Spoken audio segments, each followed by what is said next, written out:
বাবা,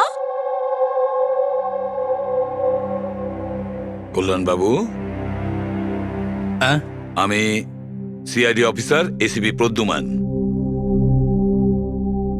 আপনি আমাকে বলতে পারবেন কি হয়েছিল? আমি নিজের বাড়িতে ছিলাম। আমি তো শুধু আওয়াজ শুনতে পাচ্ছিলাম। কে যেন জোরে জোরে চিৎকার করছিল, জিনিসপত্র এখানে ওখানে ফেলে দিচ্ছিল, আওয়াজ হচ্ছিল, জানি না কি হচ্ছিল ওখানে। আর সাডেনলি বাঁ দিক থেকে কেউ দৌড়ে এলো আমার দিকে, আর কে যেন আমাকে ছুরি মেরে দিল, মনে হয় বাঁ হাত দিয়ে। আর এর আগে আমি রেকে কিছু রে কোথায়? রে ঠিক আছে তো? ঠিক আছে? শীতল, শীতল, তুই কিছু বলছিস না কেন? হে ভগবান, হে ভগবান! যা কিছু হয়েছে আমরা তা তো বদলাতে পারবো না, কিন্তু যে আপনার মেয়েকে খুন করেছে তাকে শাস্তি পাওয়ানোর অবশ্যই চেষ্টা করব। হ্যাঁ কল্যাণ বাবু, আপনি বলছেন কেউ আপনার বাঁ দিক থেকে এসে আপনাকে ছুরি দিয়ে আঘাত করে, তাই তো? লেফট হ্যান্ড সাইড থেকে। হ্যাঁ।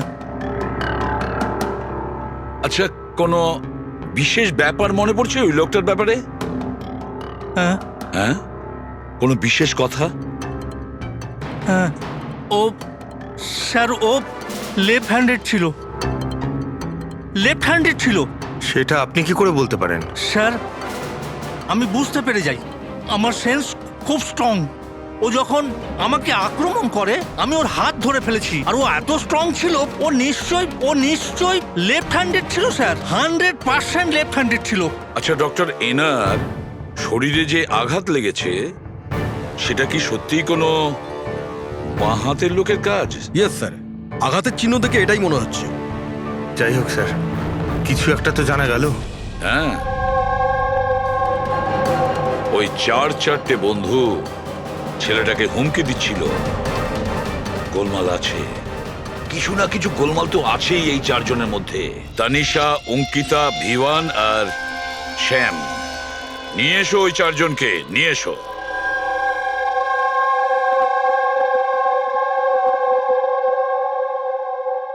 নমস্কার স্যার, আপনার পরিচয়? আমি শ্যামের বাবা। ও আচ্ছা। গত 2 সপ্তাহ থেকে শ্যামের সঙ্গে আমার কোনো কথা হচ্ছে না।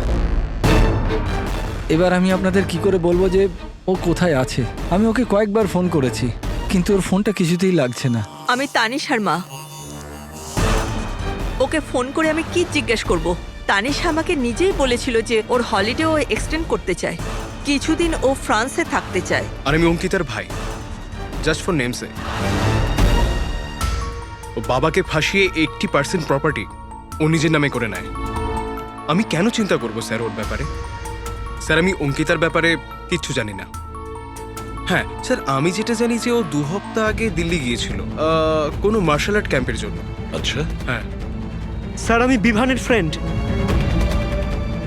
ওর বাবার কাছে এত টাকা আছে যে ও ঘুরে বেড়ায়, থাকবে কোনো হলিডেতে? মানে এই চারজন গত 2 সপ্তাহ ধরে শহরের বাইরে, আর আপনাদের মধ্যে কেউই ওদের খোঁজ রাখেন না। ঠিক আছে, থ্যাংক ইউ ভেরি মাচ। আপনারা যেতে পারেন। যদি আমাদের দরকার পড়ে আপনাদের আবার ডেকে নেব। Thank you. আচ্ছা, 1 মিনিট। আপনারা কি কেউ বলতে পারবেন যে শ্যাম, তানিশা, ভিভান আর এই অঙ্কিতা চারজনের মধ্যে কেউ কি লেফট হ্যান্ডেড, বাঁ হাতে কাজ করে? হ্যাঁ স্যার, আমার ছেলে শ্যাম ও লেফটি। আচ্ছা। কেন স্যার? আরে না না, আমি এমনি। ঠিক আছে, আপনারা যেতে পারেন। Thank you.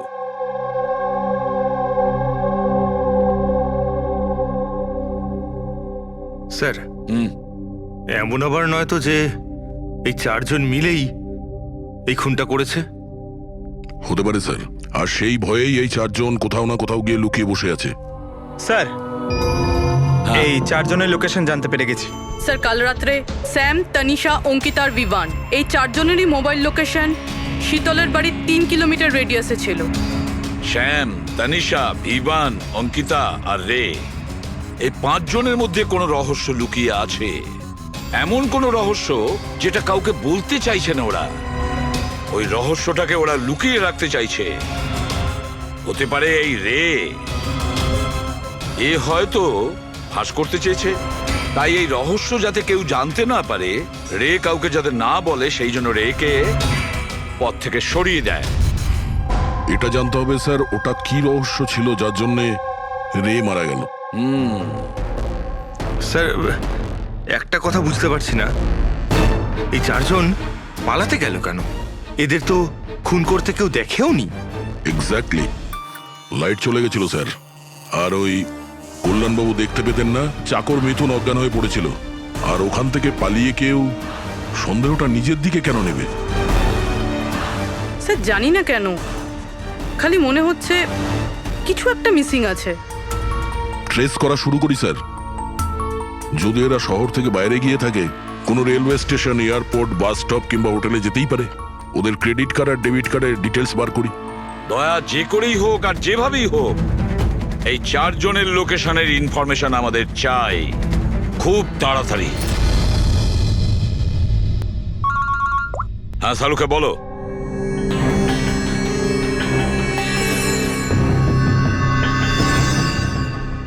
আচ্ছা সালুকে, তুমি এই কঙ্কালের ওপর রেড মার্ক গুলো কেন দিয়েছো? বস, এইটা বোঝানোর জন্য যে কিভাবে এই রিপগুলো ভেঙে গুঁড়ো গুঁড়ো হয়ে গেছে। এই দেখো, এই যে এটা রের হাড়ের এক্সরে। এর উপর খুব জোরে বলপ্রয়োগ করে আঘাত করা হয়েছে। এক ঝটকায় এর ঘাড়ের হাড়টা ভেঙে গেছে। আর বস, একটা আঘাত তো এর রিবের ওপর এত জোরে করা হয়েছে যে একটাই ঝটকায় এর রিবের বাঁদিকের 12খানা হাড়ই একসঙ্গে এক ঝটকায় একটা আঘাতে ভেঙে গেছে। আর মজার কথা হলো একই সিমেট্রিতে। এক ঝটকাতে 12টা হাড়। ফলাফল হার্ট বন্ধ হয়ে যাওয়া, হার্ট ব্লক। এর হার্টের ওপর খুব প্রেসার পড়েছিল। আর অদ্ভুত ব্যাপার হচ্ছে বস, এত জোর দিয়ে একে আঘাত করা হয়েছিল, এই রকম আঘাত কোন রকম অস্ত্র বা হাত দিয়ে করা সম্ভব নয়। একে দেখে তো মনে হচ্ছে যে খুনি খুব ভালো করেই জানতো বস। খুনি জানতো যে কোন পয়েন্টে আঘাতটা করলে একসঙ্গে এই সমস্ত হাড়গুলো একেবারে ভেঙে যাবে এক সিমেট্রিতে। হাত দিয়ে কেউ এত জোর তো করতে পারবে না। হ্যাঁ করতে পারে যদি কেউ মার্শাল আর্টের ব্যাপারে জানে তাহলে। হ্যাঁ, যেমন কুমফু, ক্যারাটে, তাইকোয়ান্ডো, এগুলোর মধ্যে এমন বিশেষ ধরনের মুভস থাকে যাতে এতটা শক্তি ক্রিয়েট করা যেতে পারে। এটা হতে পারে বস। আর এই ঘটনাটা সেই ঘটিয়েছে যে মার্শাল আর্ট জানে, যেমন আর্মি ব্যাকগ্রাউন্ডের কেউ। Martial arts? ওই মেয়েটা দিল্লিতে গেছে না মার্শাল আর্টের ট্রেনিং এর ক্যাম্প অ্যাটেন্ড করতে? কি যেন নাম ওই মেয়েটার? অঙ্কিতা। অঙ্কিতার ভাই তো আমাদের এটা বলেছে। স্যার আমি যেটা জানি যে ও 2 সপ্তাহ আগে দিল্লি গিয়েছিল কোনো মার্শাল আর্ট ক্যাম্পের জন্য। আর স্যার, খুনের রাতে ওর ফোন শীতলের বাড়ির আশেপাশেই ছিল। ওই হয়তো করেছে। শ্যামের সাথে মিলে। হ্যাঁ, কল্যাণবাবুর ওপর যে ছুরি চালিয়েছিল সেই ব্যক্তি একজন বাঁহাতি, লেফট হ্যান্ডেড। এটা হতে পারে, কারণ এই শীতলের বাড়িতে যে জানলা থেকে আমরা ব্লাড স্যাম্পল পেয়েছিলাম, ওর ডিএনএ শ্যামের বাবার ডিএনএর সঙ্গে ম্যাচ করে যাচ্ছে। তার মানে শ্যাম ওখানেই ছিল। আর অঙ্কিতাও। এবার আমাদের এটা জানতে হবে যে শ্যাম, অঙ্কিতা, তানিশা আর ভিভান এই মুহূর্তে কোথায় আছে। আচ্ছা, আপনি ক্যাব ড্রাইভার, আপনি সেই সময় কোথায় ছিলেন?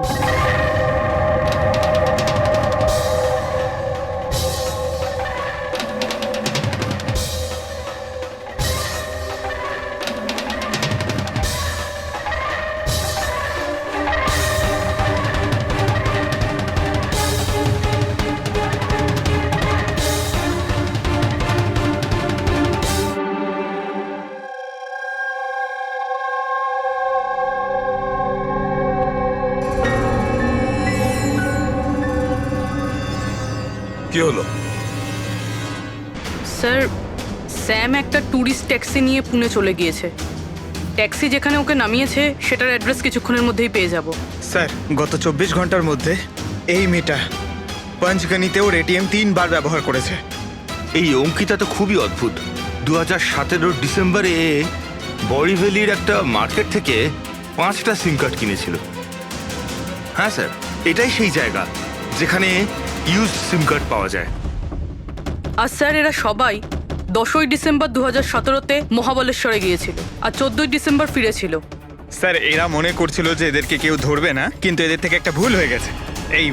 এই অঙ্কিতা মেয়েটি এই যে সিম কার্ডগুলো নিয়েছিল তার লোকেশন আমরা মহাবালেশ্বর থেকে 15 কিলোমিটার দূরে পেয়েছি স্যার। হ্যাঁ, brilliant job, absolutely brilliant job. ব্যাস, এবার এদেরকে ধরার পালা। আমরা একটা টিম করি আর কাজ শুরু করে দিই। কিন্তু স্যার 5টা সিম কার্ড আর তাও ইউজড, এটা কি করতে চাইছে?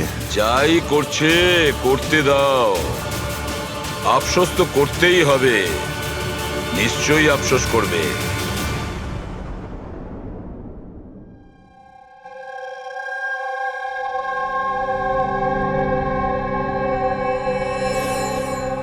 কার ফোন এসছে? কোনো বিভানের। বিভানের ফোন কি করে আসবে? আপনি ঠিক করে শুনেছেন তো? এখন ও বিভান বললো তো বিভানই হবে, আমি কি করে জানবো? কথা বলুন। হ্যালো, কে বলছেন? তুই? আমি বলেছিলাম না আজকের পর থেকে আর আমরা যোগাযোগ রাখবো না। কেন কল করেছিস? আর তাছাড়া তুই জানলি বা কি করে যে আমি এখানে? ওকে, তুই ওখানেই থাক, আমি আসছি।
মাঝ রাস্তার বডিটা পেয়েছি স্যার। কেউ দিন দুপুরে ভিড় বাজারে ওকে গুলি করেছে স্যার। লং ডিস্টেন্স শট ছিল, অবভিয়াসলি স্নাইপারই হবে।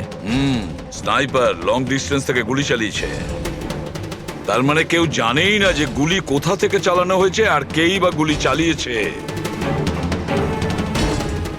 যাই হোক, thank you very much. Sir sir আমরা একে প্রায় ধরেই ফেলেছিলাম, কিন্তু হঠাৎ কেউ একেও মেরে দিল। সেটাই তো। স্যার এটা তো কাকতালীয় হতেই পারে না।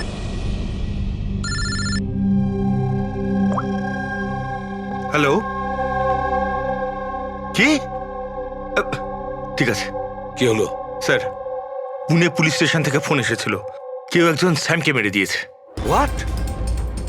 ও মাই গড। স্যার, ও যেই লজে উঠেছিল সেই লজের সামনেই। স্যার এটা নিশ্চয়ই ওই বিভান আর অঙ্কিতার কাজ। এমন কোন একটা সিক্রেট আছে যেটা লুকোনোর উদ্দেশ্যে এটা সবাই নিজেদের মধ্যে একে অপরকে খুন করছে।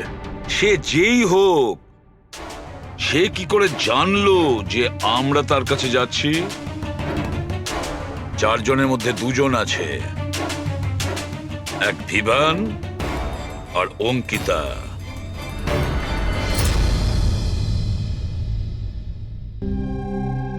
সবার সাথে তো নয়, অঙ্কিতার সাথে দেখা হয়েছিল, ওর সাথে কথা হয়েছিল আমার। অঙ্কিতার সঙ্গে? হ্যাঁ। এই মেয়েটা ছিল? হ্যাঁ, ওটা এই মেয়েটাই। ও আমাকে পেমেন্ট করেছিল 2 দিনের 20,000 টাকা। 2 দিনে 20,000 টাকা দিতে ও রাজি হয়েছিল? এমন কি ইমার্জেন্সি ছিল? আচ্ছা, এই দুদিনে আপনি ওনার সঙ্গে কিংবা ওর বাকি গ্রুপের সঙ্গে কথা বলেছিলেন? না স্যার, আমার কারোর সাথে দেখা হয়নি। আমি মেয়েটাকে অফার করেছিলাম, আমাদের কাছে কুক আর সিলিন্ডার দুটোই আছে, কিন্তু মেয়েটা বারণ করলো যে আমার কোনো হেল্প চাই না। মেয়েটি বলল যে আপনি দুদিন পরে আসুন। আর দুদিন পর যখন আমি ফিরে এলাম তখন এখানে সব একরকমই ছিল, কোনো ময়লা কোনো নোংরা পড়েছিল না, সব পরিষ্কার ছিল স্যার। আচ্ছা, তারপরে আপনি এই জায়গাটা অন্য কাউকে দিয়েছিলেন? না স্যার, এই জায়গাটা রেনোভেশন করানোর ছিল, এই জন্য জায়গাটা বন্ধ করে দিয়েছিলাম। আপনার ক্লিনারকে একটু ডাকুন, ওর সঙ্গে কিছু কথা বলবো। আমি পাঠাচ্ছি। কোনো ক্লিনার আর কোনো কুক ছাড়াই দুদিন এখানে ছিল। কিছু না কিছু গন্ডগোল তো হচ্ছিল এখানে। আচ্ছা, এই কটেজটা পরিষ্কার তুমিই করো? হ্যাঁ স্যার। চলো।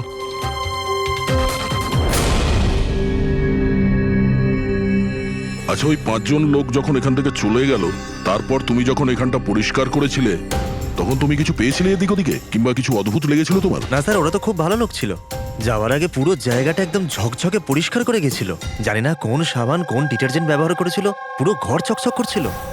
আরে ভাই, এখানে ঘর পরিষ্কার হচ্ছে। এটা কোন ডিটারজেন্ট ম্যাডাম? আরে কিছু না, রাতে পার্টি হয়েছিল তাই একটু বেশি নোংরা হয়ে গেছে। তুমি যাও, আমরা করে নেব। ব্যাস, পরিষ্কার করুন, আমি আসছি। এক মিনিট। এই নাও, এটা নিয়ে যাও। হ্যাঁ, যাও যাও যাও যাও যাও।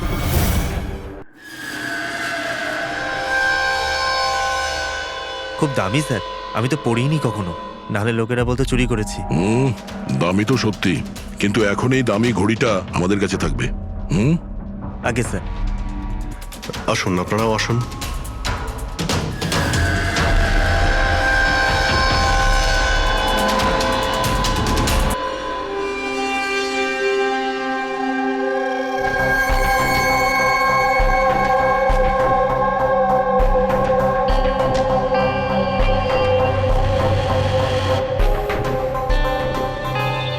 স্যার, এই 3 জনকে তো মার্ডার করে দেওয়া হয়েছে। এখন বাকি বিভান আর অঙ্কিতা। খুনি এদের দুজনের মধ্যে কেউ হবে। এই বিভানই হবে। ওই শ্যামকে ফোন করে লজের বাইরে ডেকেছিল। সে যেই হোক, ও কি করে জানতে পারছে যে আমরা কোথায় যাচ্ছি? আর যখনই আমরা ওখানে পৌঁছে যাচ্ছি তার আগেই ও ওখানে পৌঁছে খুন করে পালিয়ে যাচ্ছে।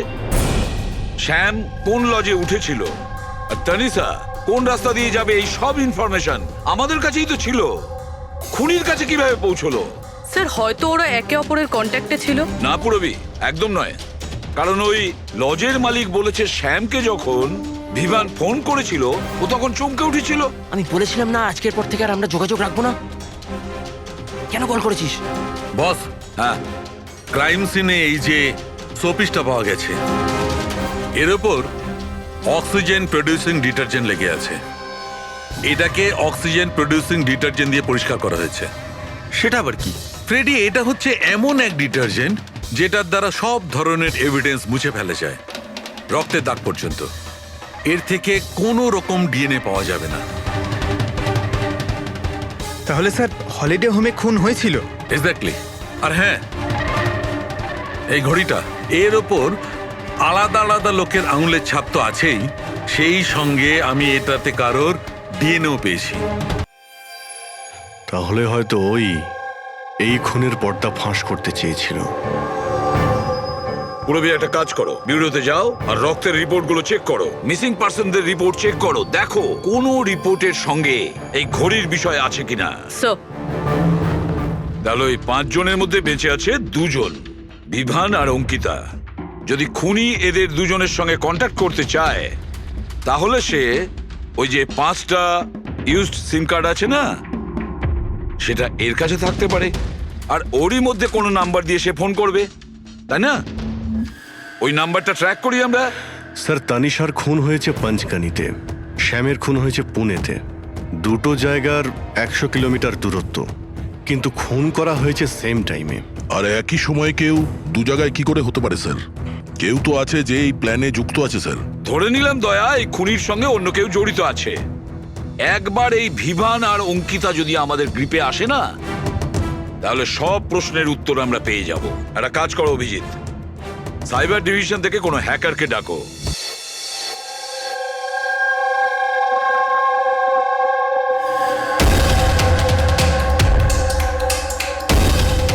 এতে পুরো টাকা আছে তো? হ্যাঁ।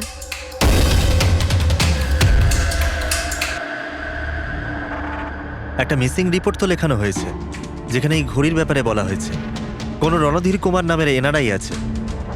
কবে ফাইল হয়েছিল এই রিপোর্টটা? 6 ডিসেম্বর 2017 কোনো করণ যোশী ফাইল করেছিল। হ্যাঁ, এই দেখুন।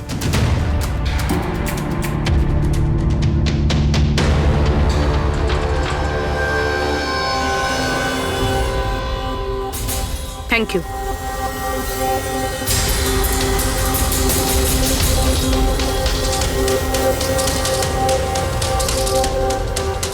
ওরা আবার এই লোকটাকেও মেরে ফেলেনি তো? আর এই করণ ওই লোকটার মৃত্যুর প্রতিশোধ নিচ্ছে না তো? করণ?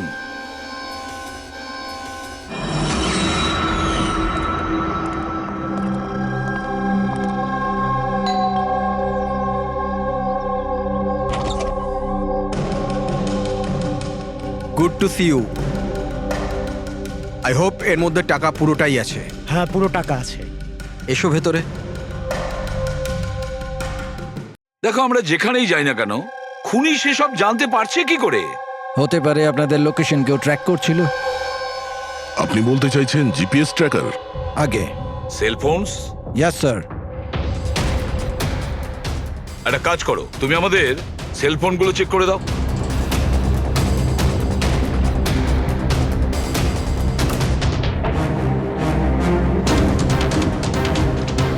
তুমি টাকা চেয়েছিলে, আমরা নিয়ে এসেছি।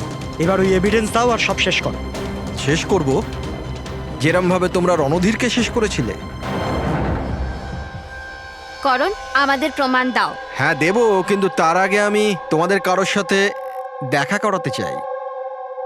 কে? ডাকছি।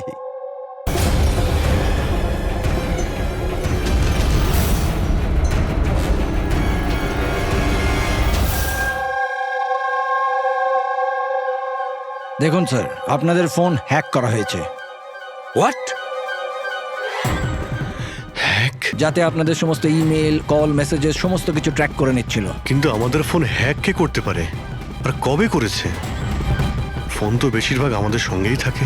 এক minute Abhijit, I see you. আমাদের ফোনগুলো তখনই ও হ্যাক করেছে। আর অভিজিৎ স্যার, দয়া স্যার, আপনাদের দুজনের ফোনগুলো বোধহয় ও এসিপি স্যারের ফোন থেকে হ্যাক করেছিল।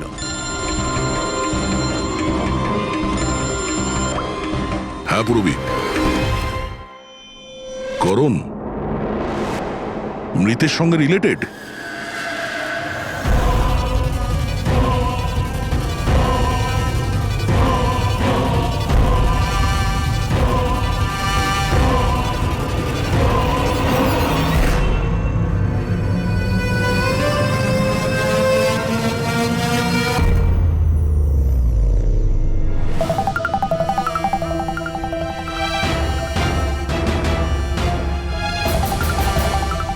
যেই শাস্তি রণধীর তোমাদের দিতে চেয়েছিল, এখন আমরা তোমাদের দেব। যেমন শ্যাম,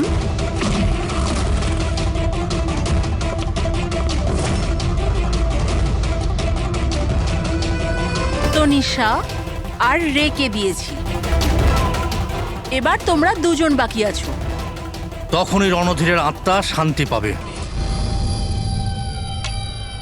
এই বাড়িতেই তোমরা মেরেছিলে না রণধীরকে?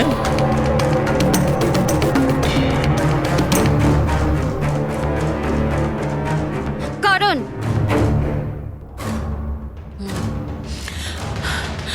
তোমার কাছে কোনো প্রমাণ নেই না? তুমি আমাদের ফাঁসিয়েছো না? হ্যাঁ? এই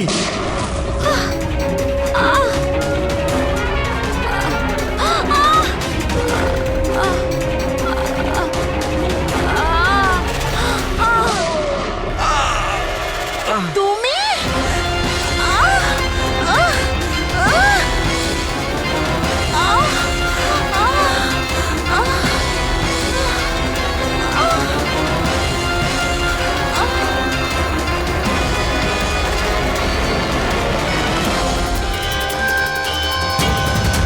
তোমাকে কি মারবো?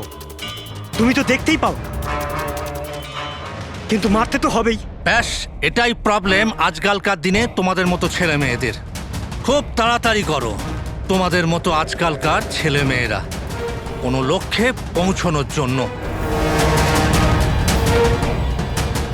এটা ধরো, কে বলে যে তোমাকে দেখার জন্য আমার চোখের দরকার পড়বে?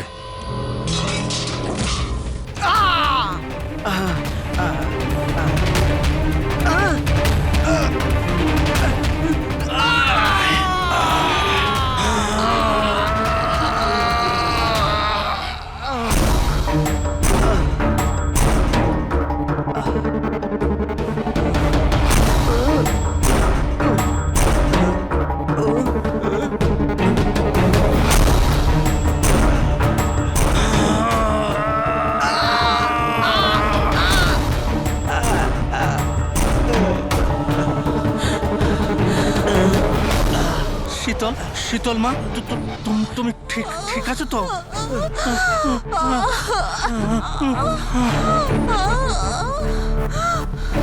বাবা,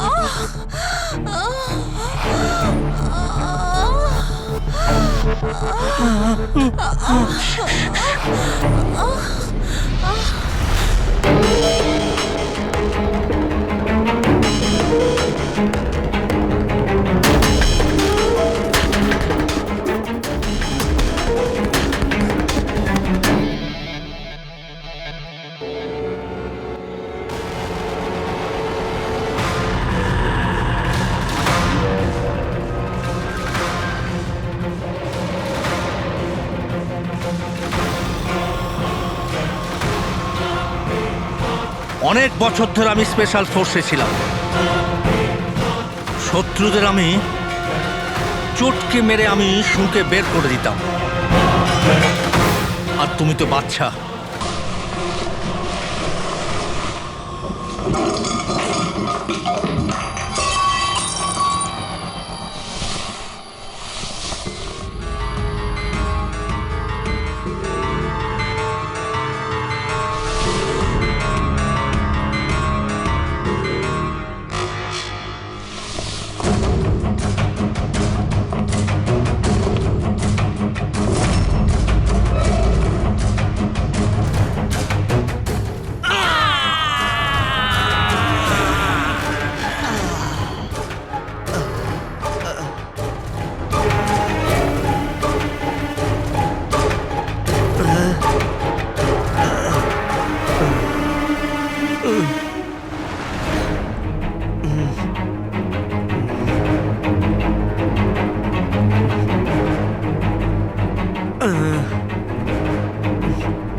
কল্যাণবাবু দাঁড়ান, ছাড়ুন।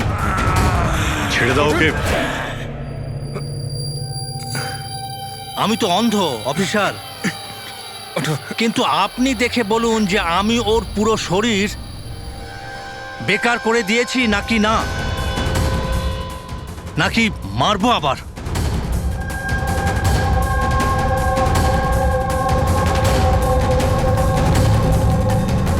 শীতল, রণধীর তোমার ভাই ছিল, আর কল্যাণবাবু রণধীর আপনার ছেলে, তাই তো? আর এসব করার জন্য আপনি সিআইডি কে ব্যবহার করেছেন, তাই তো? ঠিক বুঝেছেন আপনি। রণধীর শীতলের ভাই ছিল আর আমার ছেলে। মানে রের ভাই? না, রে আমার ছেলে নয়। ওকে তো শুধু আমি ব্যবহার করেছি আমাদের বোকা বানানোর জন্য, যাতে আমরা বিভান, অঙ্কিতা আর শ্যাম আর তানিশাকে দোষী মনে করি। আর ওদেরকে শাস্তি পাওয়াই, যাতে আপনার প্রতিশোধ পূর্ণ হয়। আমরা ওকে মারতে চাইনি। রণধীর অ্যাকসেন্ট ফ্রম কলগ্রামের স্টুডেন্ট ছিল, একদম সরল কিন্তু প্রচুর বড় লোক। অঙ্কিতা সবসময় একটা হাইফাই জীবন চাইতো, ওই এই প্ল্যানটা বানায়। রণধীরকে কিডন্যাপ করে ওর থেকে টাকা চাওয়ার। কত টাকা চেয়েছিলে তোমরা? 5 কোটি। আর তাও তুমি মেরে দিলে ওকে? রণধীর পালাচ্ছিল, অঙ্কিতা রেগে গেল, আর ওর 1 সেকেন্ডের বোকামির জন্য ও ওকে মেরে দিল। আর তারপর আমরা সবাই ঘাবড়ে গেলাম, মাথায় আসছিল না যে কি করব। তাই ওর বডি নিয়ে আমরা লেকে ফেলে দিলাম। আর রে এই কথাটা মেনে নিতে পারেনি, তাই তো? এখানেই তোমাদের প্ল্যান ফেল হয়ে যায়। স্যার ওই রণধীরের ভারতের সব দায়িত্ব আমারই ছিল। কল্যাণ আঙ্কেল আর শীতল তো নিউ ইয়র্কে ছিল, কিন্তু রণধীরের কেয়ারটেকার আমি এখানেই ছিলাম। এদেরকে টাকা দেওয়ার পরও রণধীরকে এরা ছেড়ে দেয়নি, মেরে দিয়েছিল। তো আমি ঘাবড়ে গিয়েছিলাম, কিছু বুঝতে পারিনি। তারপর একদিন রের কল এলো। আমার বিশ্বাসই হচ্ছে না যে আমরা okay I am sorry uncle. কিছু হবে না তোমার। তুমি শুধু আমাদের বলে দাও যে বাকি বন্ধুরা কোথায়। আঙ্কেল ওরা সব বাইরে চলে গেছে, যতদিন না এই রণধীরের কেস মিটে না যাবে। আঙ্কেল ওরা ফিরে আসবে না। কোথায় আছে ওরা? আঙ্কেল ওই ব্যাপারে আমি কিচ্ছু জানি না। রে তো আমাদের কাছে ছিলই, আর শুধু 4 জন বাকি ছিল। আর এই কাজ আমরা একা করতে পারতাম না। আর তাই তুমি আমাদের ব্যবহার করেছো, তাই না? ওর কাছ থেকে সমস্ত ইনফরমেশন বের করার পরে ওকে তোমরা মেরে ফেলেছিলে, যাতে আমরা যখন ইনভেস্টিগেশন করব তখন যেন সব কিছু পরিষ্কার হয়ে যায়। আর তার সাথে আমাদের সব এভিডেন্সও দিয়ে দিলে, 4 জনের মোবাইল নাম্বার। আর শ্যাম যে প্যাথোলজিতে কাজ করতো সেখান থেকে ওর ব্লাডের স্যাম্পল আনিয়ে নিলে, আমাদের সবার ফোন হ্যাক করলে। ভীষণ ভালো প্ল্যানিং। কিন্তু একটা কথা ভুলে গিয়েছিলেন আপনি, শাস্তি দেওয়ার কাজ আপনার নয়, সেটা আইনের কাজ। রণধীরের মৃত্যুর প্রতিশোধ তো আপনি নিয়েছেন, কিন্তু শাস্তি আপনি নিজেকে দিয়েছেন। বড় ভুল করেছেন।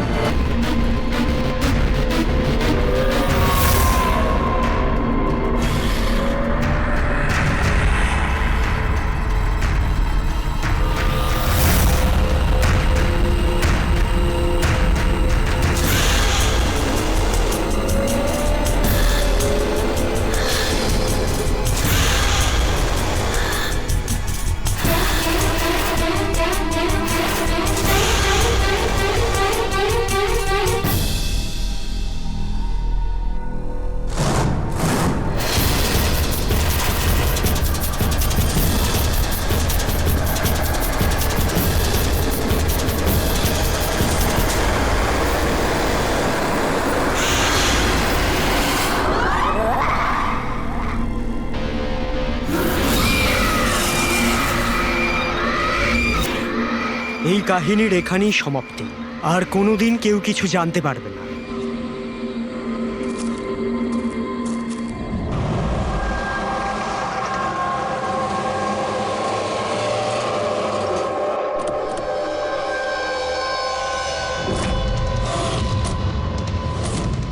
গাইস হোল্ড অন, এখানে কি হচ্ছে আমাকে কেউ বলবে? একটু তাড়াতাড়ি চলো, তোমরা তো জানোই এখনকার পরিস্থিতি কেমন। বাবা ভাই কেউই ফোন তুলছে না। বাবা, রে প্লিজ দরজাটা খোলো। করণ দেখো না, কেউ দরজাই খুলছে না। বাবা, মিঠুন কাকা, রে মিঠুন কাকা। ও মাই গড রে, oh my bro, my bro. He is no মোর।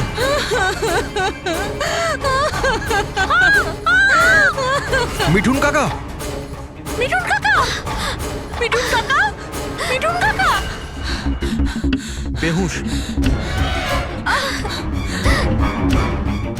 বাবা, বাবা, বাবা, বাবা, বাবা।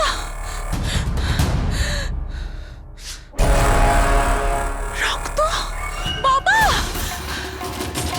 বাবা, বাবা। আঙ্কেল, দেখো না বাবার কি হলো। শীতল আঙ্কেল বেঁচে আছে। প্লিজ প্লিজ তাড়াতাড়ি ডাক্তারকে হ্যাঁ ডাকো কাম ডাউন তারা তারা বাবা আঙ্কেল ডোন্ট ওরি, অ্যাম্বুলেন্সকে কল করো আর্জেন্ট। শীতল, যখন তুমি খান্ডালাতে ছিল তখন এসব হয়েছে তাই তো? হ্যাঁ স্যার, আসলে ওখানে আমাদের প্রপার্টি নিয়ে কিছু প্রবলেম চলছিল, তাই জন্য আমি আর করণ ওখানে গিয়েছিলাম। করণ? হ্যাঁ, হি ইজ মাই লয়ার। ও আচ্ছা। স্যার ওই জমিটা শীতলের নামে ছিল, সেই জন্য ওর ওখানে থাকা উচিত ছিল।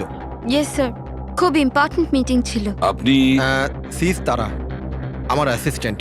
তো শীতল, যখন তুমি খান্ডালায় যাচ্ছিলে তখন বাড়িতে শুধুমাত্র তোমার বাবা কল্যাণবাবু আর তোমার ভাই ছিল, আর এই কাজের লোকটা ছিল তাই তো? হ্যাঁ স্যার, আসলে অন্তত 8 বছর আগে একটা অ্যাক্সিডেন্ট হয়েছিল, তাই বাবা দৃষ্টি হারিয়ে ফেলেছিল।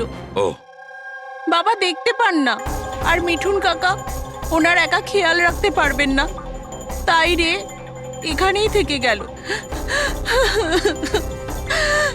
আমার ওদের দুজনকে একা ছাড়াই উচিত হয়নি।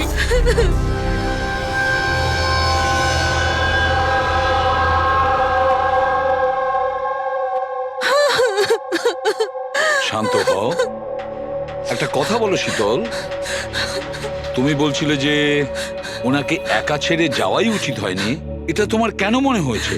আচ্ছা, তোমার কি কোনো ভয় ছিল ওনার বা দুজনের বিপদ হতে পারে, এরকম কিছু হওয়ার? না স্যার, কিন্তু এটা নিশ্চয়ই জানতাম যে রের ওর বন্ধুদের সাথে খুব বড় প্রবলেম চলছিল, ফ্রেন্ডসদের সাথে? আর ওরা একে অন্যকে ব্ল্যাকমেল করছিল কোনো একটা ব্যাপার নিয়ে।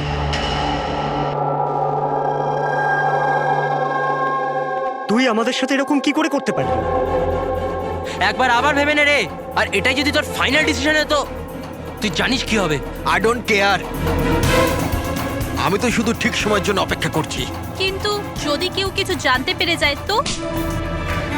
তুই পাগল হয়েছিস নাকি? যদি তুই এরকমই বিহেভ করতে থাকিস তাহলে কারোর না কারোর তো ডাউট হবেই। গাইস, যদি আমরা কন্ট্রোল থাকি তো উই আর সেফ। গাইস, তোমরা নিজেদের দেখে নাও, আমি অনেস্টলি জানি না আমি কি করতে চলেছি।